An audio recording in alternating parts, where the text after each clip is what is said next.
92 അബ്ദുൽ നാസർ മഅദനി.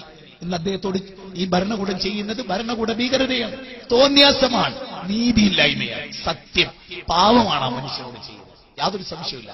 പക്ഷേ അബ്ദുൽ നാസർ മഅദനി ISS രൂപീകരിച്ച് നടത്തിയ കാലഘട്ടത്തിലെ പ്രസംഗം ഇസ്ലാമിക വിരുദ്ധമാണ്. അതിന് ഏറ്റവും ശക്തമായി എതിർത്ത ആളാണ് ഞങ്ങൾ. മഅദനി ജയിൽ മോചിതനായപ്പോ ഞാൻ അദ്ദേഹത്തെ ചെന്ന് കണ്ടു, ഞാൻ അദ്ദേഹത്തെ കെട്ടിപ്പിടിച്ചു. ഞാൻ അദ്ദേഹത്തോട് പറഞ്ഞു, ഇനിയെങ്കിലും നിങ്ങളൊരു പാഠം ഉൾക്കൊള്ളണം. കയ്യടിക്കാനും തക്ബീർ ചെല്ലാനും നിങ്ങളെ വാഴ്ത്താനും ആളുകളുണ്ടാവും. അവരാരും നിങ്ങളുടെ കൂടെ ഉണ്ടായിട്ടില്ല. നിങ്ങളുടെ ഭാര്യ വിധവയെപ്പോലെ ജീവിച്ചു, നിങ്ങളുടെ സലാഹുദ്ദീൻ അനാഥനെ പോലെ ജീവിച്ചു.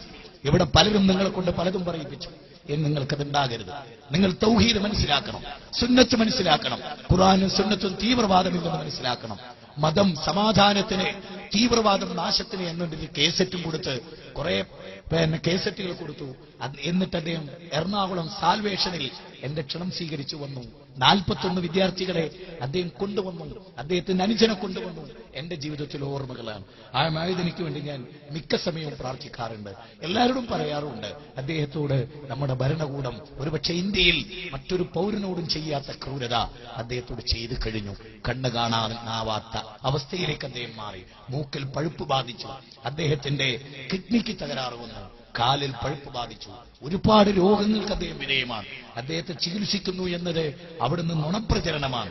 കാരണം അവിടെ എന്താ നടക്കണമെന്ന് കണ്ണും കാതുള്ളവർക്കറിയാം. സഹോദരങ്ങളെ, ഇതൊക്കെയാണെങ്കിലും മഅദനി ഒരു കാലത്ത് പ്രസംഗിച്ച തീവ്ര പ്രസംഗങ്ങളെ ഏറ്റവും ശക്തമായി നമ്മൾ എതിർത്തു. അതെ, അതുകൊണ്ട് തന്നെ ഞാൻ പറയുന്നത്, നമുക്ക് ആരോടും വിരോധവുമില്ല, വെറുപ്പുമില്ല. നിങ്ങൾ വസ്തുതകൾ മനസ്സിലാക്കണം. ഇനിയും ഞങ്ങളിവിടെ പ്രസംഗിക്കും, നിങ്ങൾ കേൾക്കാൻ വരണം, നിങ്ങൾ അറിയണം, മനസ്സിലാക്കണം. ഇനി ഞങ്ങൾക്ക് തെറ്റുപറ്റിയോ എങ്കിൽ നിങ്ങൾ ഞങ്ങൾക്ക് തിരുത്തിത്താ.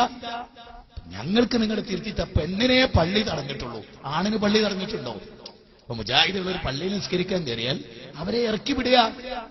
പെണ്ണിനെ ഇറക്കി വിടാനേ നിങ്ങൾ വിശ്വസിക്കുള്ളൂ. ആണിനെ ഇറക്കി വിട്ടാലോ അങ്ങനെയൊക്കെയാണോ? ശരിക്കും എന്താ വേണ്ടത്? ഒരു യഥാർത്ഥ വിശ്വാസി എന്താ വേണ്ടത്? മുജാഹിദുകൾ അവിടെ വന്ന് നിസ്കരിക്കുമ്പോൾ അവർക്ക് സൗകര്യം ഏർപ്പെടുത്തി കൊടുത്തു. ഇപ്പൊ എന്നോട് പറഞ്ഞതാണ്, പന്നി ഇവിടെ കയറിയില്ലേ, ഇവിടെ വെള്ളം ഒഴിക്കുക നമുക്കേ എന്ന്. ഒരു യാത്രയിൽ ഒരു സുന്നി പള്ളി കയറിയതാണ്, കയറിപ്പോയതാ. സത്യത്തിൽ കയറിച്ച് സുജൂദിന്റെ അടുത്ത് വന്നിട്ട് കുട്ടികൾ, പള്ളി ദർശിലെ കുട്ടികൾ വിളിക്ക, പന്നി ഇവിടെ നിസ്കരിച്ചോ, വെള്ളം ഒഴിക്കട്ടെ നമുക്കേ എന്റെ തലയെ കൂടെ. നമ്മൾ നിസ്കരിച്ച് ഇറങ്ങിപ്പോന്ന്. ഇങ്ങനെയൊക്കെ പഠിപ്പിക്കണേ. ഇതാണോ ദീൻ? വല തസ്തവിൽ ഹസനത്തു വല സയ്യിഅ. തിന്മയും നന്മയും ഒരിക്കലും സമാവില്ല. മറിച്ച് മുജാഹിദുകൾ ഒരു സുന്നി പള്ളിക്കാരെ നിസ്കരിച്ച് നിങ്ങളെന്താ വേണ്ടേ? നിസ്കാരത്തിന് സൗകര്യം ചെയ്തു കൊടുത്തിട്ട് നിങ്ങൾ വിളിക്കുക, വരും മക്കളെ, വാക്കളെ നിങ്ങൾ എവിടുന്ന മോനെ, മോന്റെ പേരെന്താ? ബഷീർ. എന്താടാ സുബൈർ? എടാ ജി കയ്യെട്ടിയേ, റസൂലിനെ പഠിപ്പിച്ച പോലെയല്ല, അത് ഇങ്ങനെയാ എന്ന് ഹദീസ് ഉദ്ധരിച്ച് പഠിപ്പിക്കേണ്ടവരങ്ങളെ. കയ്യെട്ടിയോടെ പിടിച്ച് പുറത്തേക്കറിയല്ല. അതാണോ ദീൻ? അതാണോ റസൂൽ പഠിപ്പിച്ചത്?